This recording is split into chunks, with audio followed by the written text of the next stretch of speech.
What's going on, Tamers? It's me, Guy, still waiting on his champion level beard to come in. Seriously though, how is it taking this long? Anyway, we are in our 6th week of the BT11 Dimensional Phase meta over here in Japan, and keep in mind there are only 2 more weeks left for this set. At the end of this month, BT12 Across Time will release, and so this meta will come to a close. Thus far, BlackWarGreymonX has run rampant in the meta and has been the dominant deck to beat across every single week. And I kind of expected to ride that out until those last 2 weeks, but when I took a look at the tournament results for this past week, I was pleasantly surprised. And after seeing the top decks for the week, I think you will be too. So let's take a look at the results for the week, some of the takeaways, and then a few decks that topped over the course of the past week. Taking a look at the performance of the decks across the last week, your eyes do not deceive you. BlackWarGreymonX Antibody has finally been dethroned by Ulforce Digimon. To all those folks who emptied their wallets to get 4 copies of the secret rare Arena Tamer at the beginning of this set's release, your struggle was not in vain, my friends.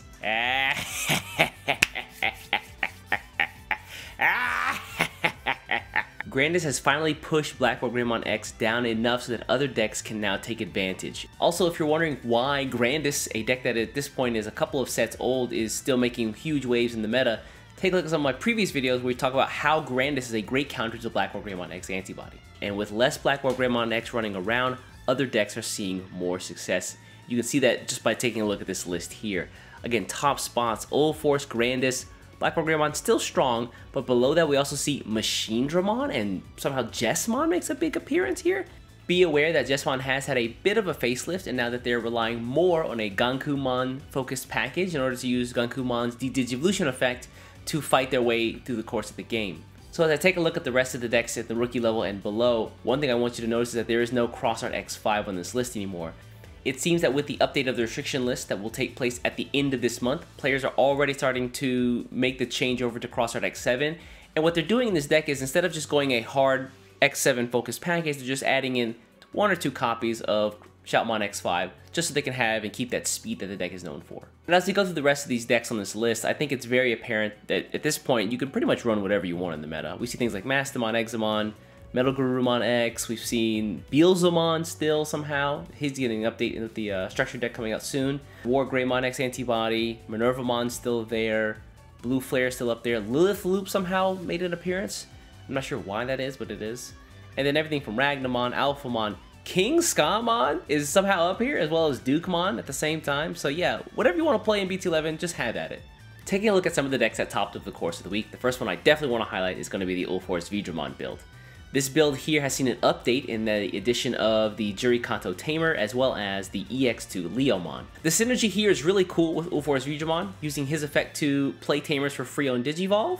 You can play a Jury Tamer here for free, and then she allows you to play a Leomon for free. Leomon here also functions as a protector for the Ulforce Vidramon, gaining blocker as well as the ability to gain memory and draw cards whenever he's deleted. So you can use him to protect your Ulforce Vidramon, and then whenever you would block with him and he's destroyed, and he is quite weak, so it's typically going to happen, you gain memory, so you can potentially swing it back over to your turn, and then you also gain card draw for that to find more Tamers in the deck. This deck does utilize some of the older Arena Tamers here, but I think I would prefer to swap these out for some of the Thai V Tamers, the blue one. Keep in mind that this deck list is from Malaysia, and as a result of that, I think that they have that Thai Tamer shadow ban because it's technically not available over there. But if you're not able to get your hands on that Thai Tamer, I think the Arena Tamer is still a fine choice. She does search, she also does buffing your Ulforce Vidramon, that's really all you want at the end of the day. I will say that the one very scary thing about this deck build is that it only runs 6 copies of level 5s, which in my opinion is really tight. I'd prefer to see at least 8 here, but the deck is so limited in space, especially with all the Tamers that you need for your Ulforce Vidramon to get your OTK, that I can kind of understand why this decision was made. The next deck I want to highlight is actually Machinedramon, which saw a huge bump this week. And I really like this build because first of all, it runs a nice split of 3-2 between the new and the old Machinedramon. Personally, the split between these two has really been plaguing me, and then adding in the Chaosdramon on top of that, it really limits the space in the deck for those level 5s that you so desperately need. Speaking of level 5s, I love the addition of Metal Tyrannomon from the BT11 set in this deck. He lets you control the board and destroy security at the same time without having to risk destroying the security and hitting some security option. I threw him in my deck pretty early on in the set, and I'm so happy to see other folks doing that as well. One addition that I really like here is the BT2, I believe it is, BT2? Let me double check that, let me see. You BT2, buddy? What are you? Let's just check here. Numemon, that is... I'm too good with it. BT2 Numemon, yes sir. But like I was saying, the BT2 Numemon here, and he is, first off, just a cheap level 4, and also he's a cheap Digivolve for a level 4. So if you get into your level 3s, you can go into him pretty cheap. And if you don't have level 3, you can just hard play him, no problem. I think previously folks were running things like Tankmon here, where it again was a 1-cost Digivolve, but a 6-play cost Digimon. I think this is also pretty good for the deck just because it becomes a little bit faster. I think I really underestimated how much the West likes Jessamon as an archetype, because I feel like every so often, every couple of videos, I just get someone asking, how's Jessamon doing in the current meta? It's just unprovoked, but yeah, I guess, you know, you like what you like, I suppose. With its success over the course of the past week, you can see, like I said before, like it has had a bit of a facelift, and now that it focuses more on a Gankumon central package. Again, Gankumon's D-Digivolve is fantastic. D-Digivolve as an effect overall for defense over the course of a game is amazing. That's one of the reasons that BlackWarGreymon is so powerful, because the Metal Greymon that is in that deck D-Digivolves and destroys. But I digress. Going into Gankumon for the D-Digivolution ability, as well as going into Gankumon X Antibody to buff up your entire board and offer some form of protection for them, is pretty powerful. And that just gives you the little bit more time that you need to get into your Jessamon GX and just start swinging and winning the game. Outside of that, this build seems pretty standard. Nothing really out of the ordinary here. I will say the one strange thing is the Sakutomon. I would have preferred like a Goodymon here, but if Sakutomon works for the memory game when you get to level 7, no harm, no foul. And the last list we're going to take a look at the top of the past week is definitely going to be the shitty Scamon deck here. The thing that I like about this build specifically is that it does have that bit of like security package in there. You can see cards like Zwart Defeat, as well as Chikudimon, Dorumon, and then just the tamers and the options themselves, right? I really like the addition of the Monkey Tamer here just to get the ability to Digivolve for cheap off of the Black-Yellow Digimon.